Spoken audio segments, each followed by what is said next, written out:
to work well in the world that we actually do live in. So we want to revise the rights environment so that preservation is easier, and we want to figure out some way of still getting money to authors and producers in proportion to the work they do, while enabling this marvelous technology that allows things to be distributed quite easily. We'd like individual libraries, again, to be thinking about sharing much more broadly than they do now, because, again, in the digital environment, they can. And so where I keep coming down is we should digitize what can be digitized, use the digital copies where that is appropriate and legal, recognize that there are some things that have value as artifacts where the digital copy will never be very useful, because you actually want to have the physical thing. Although even then, we have some cool 3D printers in the engineering college, and you can begin to make copies of old vases, right, as well as new knee joints. In plastics, you can transmit a digital file and have a printer, it's not really a printer, that will produce a plastic three-dimensional copy of what it is that you were looking for. You can imagine actually sending spare parts over the internet, right, if you have the right kind of printer. And I'm a guy who breaks things a lot, so spare parts are of great interest to me. And then we have to preserve the old, take care of the new. And I really see here that there's this cornucopia of riches that are available to us. We can share all this information easy, widely, wisely. We can learn how to use it well, so we use it to advance knowledge rather than to just find the easy way out. And then there's another version where things get locked up, where we're unable to preserve things, where the cultural record and the scholarly record have holes in them because of different issues around property and loss of digital files of various kinds. Again, when digital files go bad on you, they tend to go bad all at once. It's quite different from a book, which you can sort of watch slowly going bad on you, and you can then make a copy of it to save it. So we have some choices to make to decide which one of these worlds we want to be in. The thing I didn't talk about is that all of this relates, again, to almost anything in the economy that uses pre-existing knowledge. And my claim is there's not much that doesn't. And so the economic implications here, both in terms of direct employment, Google employs a lot of people in Michigan now, but also in terms of the quality of the work we do, those implications are large. I wanted to make sure I had some time for questions, so thank you, and the floor is open for questions. Yeah. My name is Tim Waters. I work at the state government library in MSU. And one of the things I run into a lot with hockey trust is, I'll get to say, for example, the Journals of the Michigan Constitutional Convention, 63. People like to look at it. And hockey trust is just boot copy it. No, can't access it. So we chatted with someone, and we got copyright on the spot. He thought if we could figure out who's responsible, send you guys a form saying, this is, we're releasing it, then you could open it up. But that's the issue. Like, those things aren't, it's not like a corporate entity that's going to say, sign off on it. So I was just wondering if there's any chance that you like review things that are not. So, well, the question is it really in copyright? So if it were a federal government document, it wouldn't be. So the Copyright Act explicitly says that federal government documents cannot be copyrighted. The state of Michigan has documents that it sells, that it actually formally copyrights. And the resource you're talking about is in a sort of limbo. It's hard to see, I'd be surprised if the governor came after us with a process server for having put these works up on the open web. On the other hand, we have to manage our risk, and there are people out there who occasionally take legal action against us, and so we have to be careful. So the question, I think, there must be some state entity that could simply say, we don't care about this. And and this is the frustration that I experience with lots of users all the time. Of what? Nobody cares about this but me. My grandmother wrote this book, right? But there's no copyright transfer notice. That might be that the publisher owns the right to that book, et cetera, et cetera. And part of the frustration of this world that makes so much more open than it's ever been is that you can then peek over the horizon to an even richer environment, and we just don't yet have the institutions to get there. I'd love it if the state of Michigan would enact a law that basically said, State of Michigan documents, unless otherwise specifically marked, are not in copyright. As a citizen of the state of Michigan, you run for governor on that platform, you got my vote. Yeah. What's the actual mechanical process for digitizing one book? It depends. It depends, but the process is basically photographic. So there's a photograph, scan, and then there is software called optical character recognition software that takes the scan and interprets it and then converts it into a binary file of the kind that all of our word processing and image processing programs use. I am subject to a non-disclosure agreement that doesn't allow me to tell you exactly how Google does it. But if you go on the internet and look around for pictures of scanners, yep, that's about how it works. So basically it's photographic. No one turns pages. If you look in the Google book search files, you will occasionally see pictures of people's thumbs.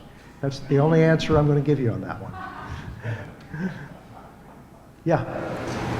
About where are you in the tenure process? Has Google finished what they plan to do? Have they finished them works? Where are you in the process? We're most of the way. So originally, when Google started doing this, it was really easy and sweet. They would come in with trucks, and we'd load up the trucks out of a whole tier of shelves. Move the hand carts. When I said trucks, I actually meant hand trucks. To a truck. It would go to an undisclosed location, not very far from Ann Arbor. They'd unload them in the same order, the reverse order in which they put them in. They would scan them. They'd put them back on the trucks in that same order. They'd come back to the library. We'd put them back in, and we at that technology we were able to do tens of thousands a week.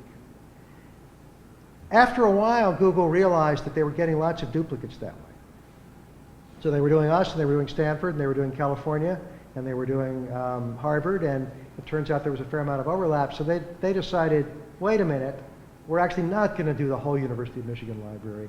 If there are things in the University of Michigan library that we've already copied from somewhere else, we're not going to copy those.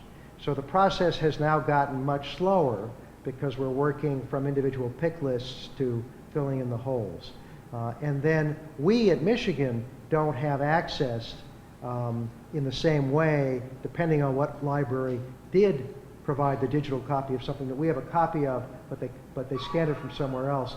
Our rights then are somewhat different than if they'd digitized our own, in which case we would have the copy. So an accurate way of answering one version of your question is never. We're actually never going to get all of it. And another accurate answer would be we're essentially done. Yeah. Do you know or see what positive implications in terms of citations? How so? Well, because every once in a while I'm part of the history of the 1800s, and I'm documenting citations for facts that I think, geez, you should just go on Google for 2 seconds to find this. And yet I have to go through. Yeah. So if it's in the HathiTrust or in the Google Book Search collection, you do citations the way you've always done them. So you actually have a publication date and an author, and all the stuff on the title page is still there. And indeed, we're in the HathiTrust, very careful, because we're librarians. about having a good relationship to the metadata around the work that's related to the work. If you're doing serious scholarship and you're pulling things off the open web, my advice is document as far as you can exactly where you found it, and then try to find something in the source you used that's actually related to a stable source. So there are digital object identifiers that are meant to be stable. And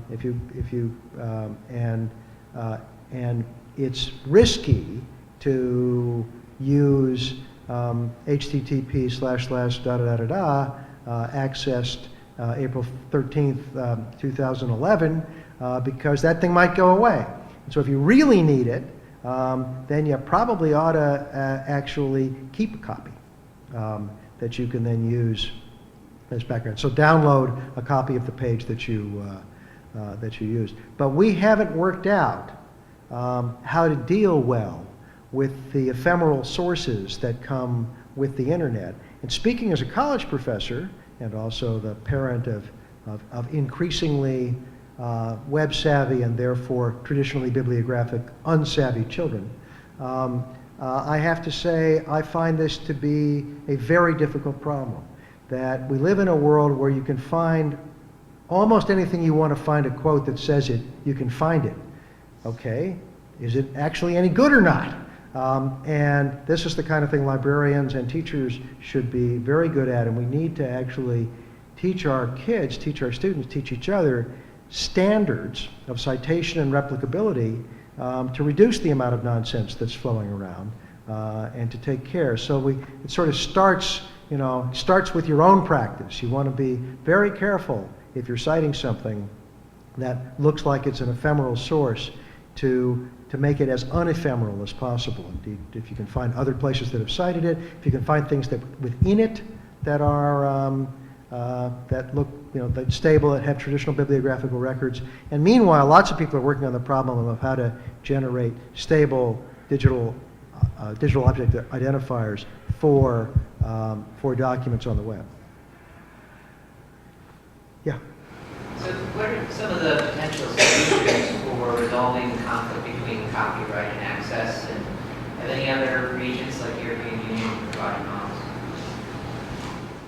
The European Union actually is working to some extent on it. There's not so much the European Union, the Scandinavian countries have extended commercial license provisions where basically if you publish in Norwegian, there's a license for anybody in Norway to be able to read the work that's kind of paid up through taxes. Now, no offense to the Norwegians, it's a smaller corpus of work than some others. There's an outfit called Europeana, which is working to sort of be a library of libraries for the European Union, but it's exactly on this problem that they found her. So you go through Europeana, you get to the resource you're looking for, and there's a big slash through it that says this is only available if you're in France, or only available in Norway, or only available in wherever. Now, of course, if we could get to the point where this was only available in the U.S., that'd be way ahead of where we are now on a lot of things.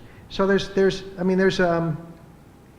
a feeling our way. There's going to be some combination of business models that make it possible to make a living in the intellectual property world with institutional models that make it possible to really make good use of digital materials. And at the moment, it's hard to get there, especially because the old business models in publishing are very scary. And the publishers are trying to figure out what can we do that comes next that's stable. Now, I took an MBA course, one of those little mini courses several years ago, in which the professor told me with great cheer, nothing's ever going to be stable again, so get used to it, fella. But that's hard advice to give and hard advice to hear. So I think, yes, when I'm optimistic, which I always am when I'm in a room full of people who are interested in these issues, I think we will figure out good institutional arrangements.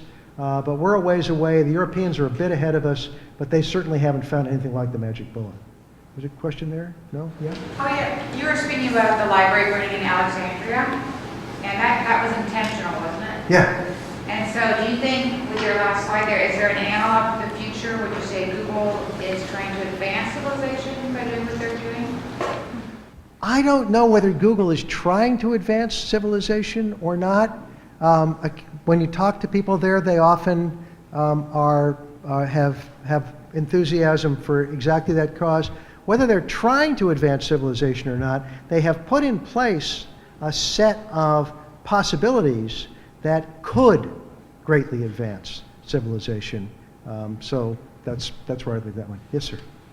My concern about that, if I can express a concern, is that my concern is that it will kind of speed libraries. What's the library? Deaccessioning or getting rid of books and magazines and newspapers so that you don't have a physical copy anymore.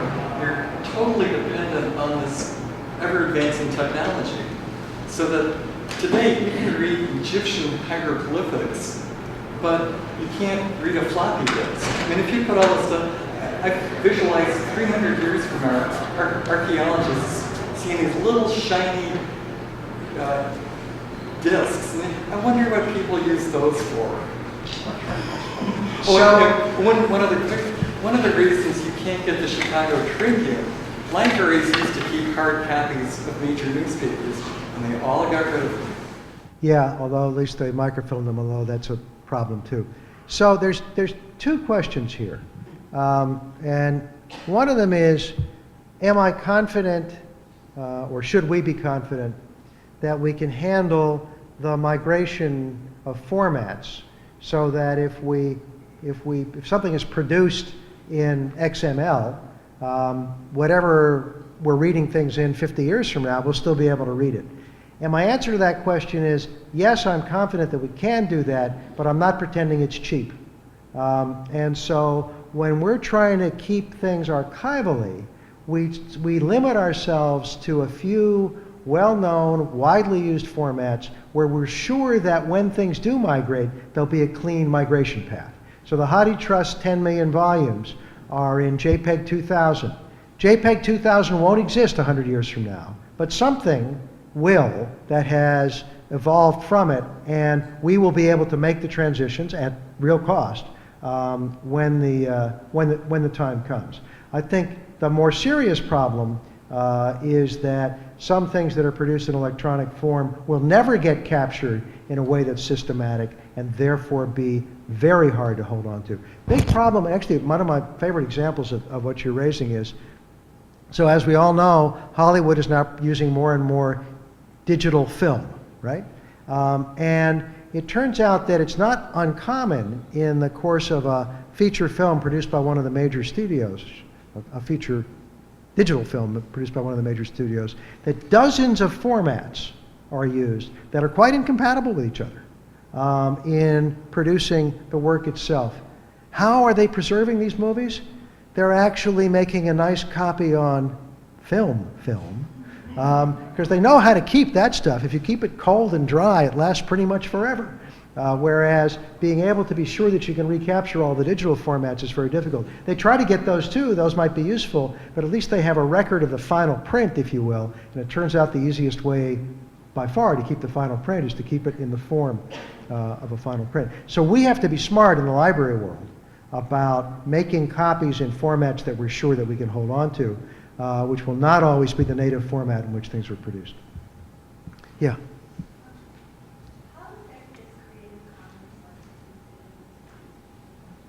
The question was, how does Creative Commons licensing fit in? And here, that's a very nice question, and I appreciate it. I should have raised Creative Commons myself. So, Creative Commons was founded by Larry Lessig, who's a lawyer who spent a lot of time doing copyright and other intellectual property law. And the idea there is that for most of us who write things and read things, actually we care more about our stuff being read than we care about making money from it. Some people are in the business for making money, but most of us, especially in the academic world, are thrilled if anybody reads a word that we wrote. I'm looking at Doug, who's a co-author of mine, and it's exciting for us when somebody actually reads the thing. So in the Creative Commons notion is that individual authors could preserve different rights claims to their works depending on what they wanted. And the one that many of us use, the one that I use, CC0, is It's my work. My name is on it. You can use it for any purpose you want as long as you make sure that my name is